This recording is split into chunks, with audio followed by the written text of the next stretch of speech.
অজুর বিষয়ে আমাদের বেশ কিছু ত্রুটি, বেশ কিছু ভুল ভ্রান্তি হয়ে থাকে। অজুর যে ভুলগুলো হয়তো আপনিও করেন, আমরাও করছি প্রতিনিয়ত, কিন্তু জানি না। তো সেগুলো নিয়ে আমরা সংক্ষেপে আলোচনা করব। নবী সাল্লাল্লাহু আলাইহি ওয়াসাল্লাম বুখারী মুসলিমের হাদিসে আসছে, তিনি বলেছেন, লা তুকবালু সালাতুন বিগাইরি তাহুরিন, পবিত্রতা ছাড়া কোনো সালাত কবুল হবে না। কোন সালাত আল্লাহর কাছে অ্যাকসেপ্টেড, গ্রহণযোগ্য হবে না কি ছাড়া? তাহারাত ছাড়া, অজু ছাড়া। মুসলিম বর্ণিত হাদিসে আসছে, নবী সাল্লাল্লাহু আলাইহি ওয়াসাল্লাম বলেছেন, যে ব্যক্তি পরিপূর্ণভাবে অজু করবে, পরিপূর্ণভাবে অজু করবে, ভালোভাবে অজু করবে, এবং অজুর শেষে কালিমাতুশ শাহাদা যেটা আছে, আশহাদু আল্লা ইলাহা ইল্লাল্লাহু ওয়াহদাহু লা শারীকা লাহু ওয়া আশহাদু আন্না মুহাম্মাদান আবদুহু ওয়া রাসূলুহু, এই কালিমায়ে শাহাদা পাঠ করবে অজুর শেষে, এই ব্যক্তির জন্য আল্লাহ সুবহানাহু ওয়া তাআলা জান্নাতের সমস্ত দুয়ার খুলে দিবেন। প্রিয় ভাইরা, এখন আসি আমরা অজুতে কি ভুলগুলো আমাদের এমন হয় যেগুলো কারণে আমাদের অজুর পূর্ণতা নষ্ট হতে পারে। তার ভিতরে এক নম্বরের ভুল হলো, যেটি আমাদের হয়ে থাকে অজুর ক্ষেত্রে অনেকেরই, সেটা হলো বিসমিল্লাহ পাঠ না করা। অজুর শুরুতে কি পাঠ করতে হয়? বিসমিল্লাহ।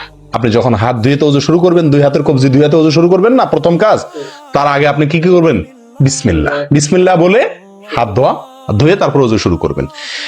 বহু লোক আছি আমরা, অজুখানায় ওই গল্প করতেছি, আড্ডা মারতেছি, কথাবার্তা বলতেছি, এই বলতে বলতে অজু শুরু করে দিছি। তাহলে বিসমিল্লাহ কখন পড়তেছি? বিসমিল্লাহটা অনেক সময় অমনোযোগিতার কারণে, অবহেলার কারণে, অন্যমনস্কতার কারণে বিসমিল্লাহটা অনেক সময় আমরা বলতে ভুলে যাই। অথচ এই বিসমিল্লাহ পাঠ করা অজু শুরুতে অনেক বিশেষজ্ঞ আলেমের মতে ফরজ। অনেকে বলেন বিসমিল্লাহ পাঠ না করলে অজুই হবে না, আপনি যদি ভুলে বাদ দেন অজু হলো না। যদিও সংখ্যাগরিষ্ঠ আমাদের মতে এটা না, তাদের মতে বিসমিল্লাহ পাঠ করা এটা অজুর সুন্নাহ। এটা হলো অজুর কি? সুন্নাহ। এটা আপনি যদি বিসমিল্লাহ বলে যদি অজু শুরু করেন, তাহলে অজুটার ভিতরে পূর্ণাঙ্গতা আসলো। দ্বিতীয় যে ভুলটি হয় ভাই, 100-99 জনের বলবো, তার চেয়ে বেশি হতে পারে, 1000-এর ভিতরে 10 জন মানুষের হয় কিনা আমার সন্দেহ আছে এই কাজটা সঠিকভাবে করতে পারেন না। সেটা হলো অজুর সময় মিসওয়াক করা। অজুর সময় কি করা ভাই? মিসওয়াক করা। এটি এত গুরুত্বপূর্ণ সুন্নাত যে নবী সাল্লাল্লাহু আলাইহি ওয়াসাল্লাম বলেছেন, বুখারীর হাদিস, লাউলা আন আশুক্কা আলা উম্মতি লা আমারতুহুম বিসওয়াকি ইনদা কুল্লি ওযু। বুখারীর হাদিস। নবী সাল্লাল্লাহু আলাইহি ওয়াসাল্লাম বলেন, আমার উম্মতের জন্য যদি কঠিন না হতো, তাদের জন্য কষ্টের কারণ না হতো, তাহলে আমি তাদেরকে বাধ্যতামূলক করে দিতাম, ফরজ করে দিতাম কি? প্রত্যেক অজুর সময় মেসওয়াক করা। হাদিস থেকে, তার বক্তব্য থেকে বোঝা যায় যে অজুর সময় মেসওয়াকের গুরুত্ব তার কাছে কত বেশি ছিল। 3 নম্বর যে ভুলটা আমাদের হয়ে থাকে সেটা হলো কুলির মধ্যে।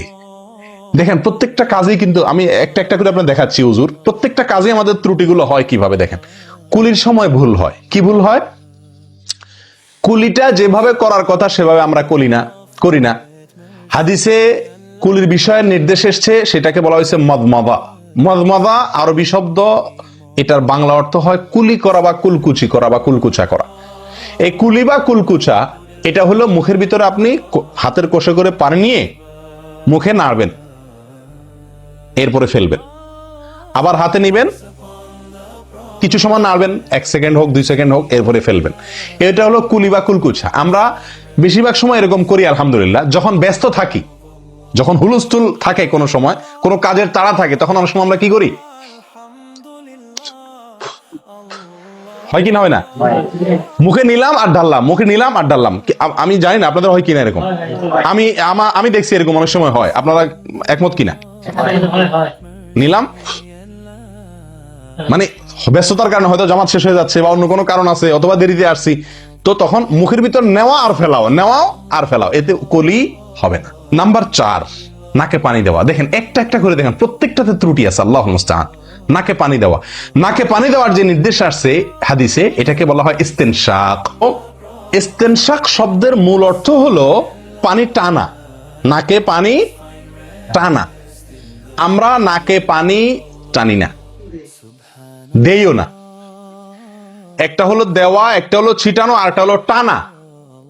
টানা হলো এ ক্লাসের অজুতে নাকে পানি টানবেন, বি ক্লাসের অজুতে নাকে পানি দিবেন, থার্ড ক্লাসের অজুতে নাকে পানি ছিটাবেন।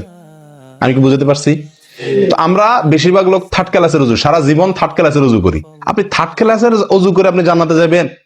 ফার্স্ট ক্লাসে থাইকেও তো যাইতে কঠিন হয়ে যায়। আপনি থার্ড ক্লাসে রুজু করে কিভাবে আপনি সালাতের খুলবেন, তালা খুলবেন, কিভাবে আপনি জান্নাতে যাবেন? অতএব ভাই, এই নাকে পানি দেওয়ার বিষয়ে সাবধান থাকতে হবে। দেখুন, নিয়ম হলো আপনি হাতের কোষে পানি নিয়ে নাকে ধরলেন, নাকে ধরে হালকা কি করবেন? টান দিবেন, হালকা টান দিবেন, হালকা টান। কারণ একটু জোরে টান হয়ে গেলে সেটা কি হয়ে যাবে? নাকের তালু তো উঠবে, আপনার কষ্টের কারণ হবে। শরীয়ত আপনাকে কষ্ট দিতে চায় না, শরীয়ত আপনাকে কষ্ট দিতে চায় না। আল্লাহ সুবহানাহু ওয়া তাআলা চান না আমরা কোনো কষ্টে নিপতিত হই। অতএব আমি এমন জোরে টান দেবো না যে নাকের তালু তোড়ে, কিন্তু হালকা একটু টান দেবো যাতে করে অন্তত সামান্য একটু ভেতরে পানিটা যায়। নাকে পানি দেওয়ার উদ্দেশ্য আর কুলি করার উদ্দেশ্য এক। নাকে পানি দেওয়ার উদ্দেশ্য হলো নাকের ভেতরের যে ময়লাগুলা, ধারে কাছে যে ময়লাগুলা আছে, এগুলো যেন পরিষ্কার হয়ে যায়। আল্লাহর দরবারে দাঁড়াবো পরিচ্ছন্ন হয়ে, পবিত্র হয়ে। হ্যাঁ, এই জন্য নাকে পানি দেওয়ার নির্দেশ আছে। এখন আপনি যদি নাকে পানি কোষ নিয়ে ধরে একটু হালকা টান দেন, তাহলে ভিতরে কিছুটা পানি যাবে কি যাবে না? এটা আপনাকে করতে হবে। নাম্বার 2, এটা যদি আপনি করতে কষ্ট হয়, টান দিলে, আপনি আস্তে টান দিলেও উপরে উঠে যায়, তো দরকার নেই। তাহলে আপনি কি করেন? নাকে পানি দেন। নাকে পানি কিভাবে দিবেন? নাকটাকে অন্তত পানির মধ্যে কি করে রাখেন? চুবাই রাখেন, 1 সেকেন্ড চুবাই রাখেন, কিছু দূর পানি যাবে কিনা। আমি কি বুঝাতে পারছি? আমরা অনেকে বিশেষ করে আমি দেখছি ওযু করার সময় নাকে পানি ছিটান। কিভাবে পানি ছিটান? ওই যে কষে করে পানি নিয়ে, লক্ষ্য করছেন আপনারা? এভাবে নিয়ে এরকম মারে পানিটা, এরকম মারলে সেটা কি হলো? ছিটানো হলো। হাদিসে যে ইস্তেনশাকের কথা বলা হয়েছে সেটা হলো না। আপনি সারা জীবন ওযু করলেন, অথচ আপনার কখনো নাকে পানি দেওয়ার সুন্নাহটি আদায় হলো না। সারা জীবন, আজীবন আপনার ওযুটি হয়ে গেল সুন্নাহ ছাড়া। আরেকটি ভুল ভাই, নাকে পানি দেওয়া একটা আমল, নাক ঝাড়া আরেকটা আমল। নাকে পানি দেওয়া এটা একটা নির্দেশ, আর নাক ঝাড়া আরেকটা নির্দেশ। আমি কি বুঝাতে পারছি? কুলি করা একটা আমল, হাত ধোয়া একটা আমল, হাতের কবজি পর্যন্ত 2 হাতের বিসমিল্লাহ বলা, তারপর তো এটা আছেই। এরপরে মেসওয়াক করা একটা আমল, কুলি করা আরেকটা সুন্নাহ, কুলির পরে নাকে পানি দেওয়া বা নাক দেওয়া পানি টানা আরেকটা আমল, এরপরে নাক ঝাড়া আরেকটা আমল। ভাই, এরপরে আসি আরেকটি গুরুত্বপূর্ণ আমল যেটি হয় না, বা আরেকটি ত্রুটি ওযুতে, সেটি হলো আঙ্গুল খেলাল না করা। ওযুতে কি না করা?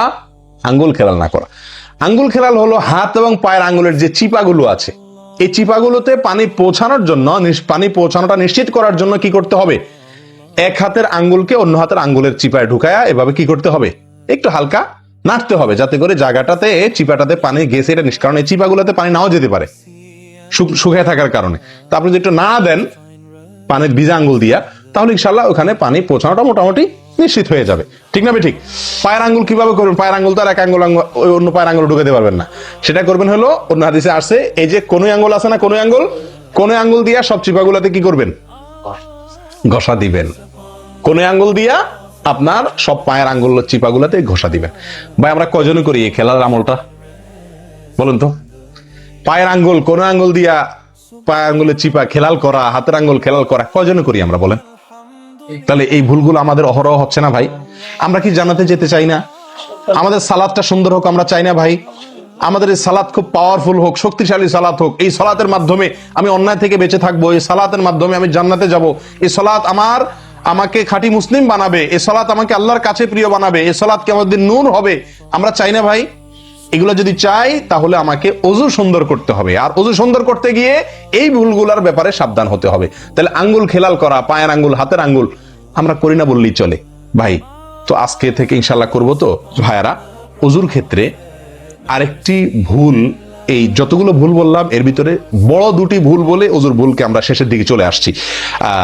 একটি বড় ভুল হলো শুকনা থেকে যাওয়া। কোন জায়গা যদি আপনার অবহেলার কারণে শুকনা থেকে যায়, ওযুর অঙ্গগুলো যেগুলো ধুইতে হবে, তার কোনো অঙ্গ যদি শুকনা থেকে যায়, ওযু হবে? ওযু হবে না। এক ব্যক্তি ওযু করে আসছেন, নবী সাল্লাল্লাহু আলাইহি ওয়াসাল্লাম দেখেছেন তার ওযুর কোন জায়গা শুকনা আছে, তিনি বললেন যাও আবার ওযু করো, তোমার ওযু হয় নাই।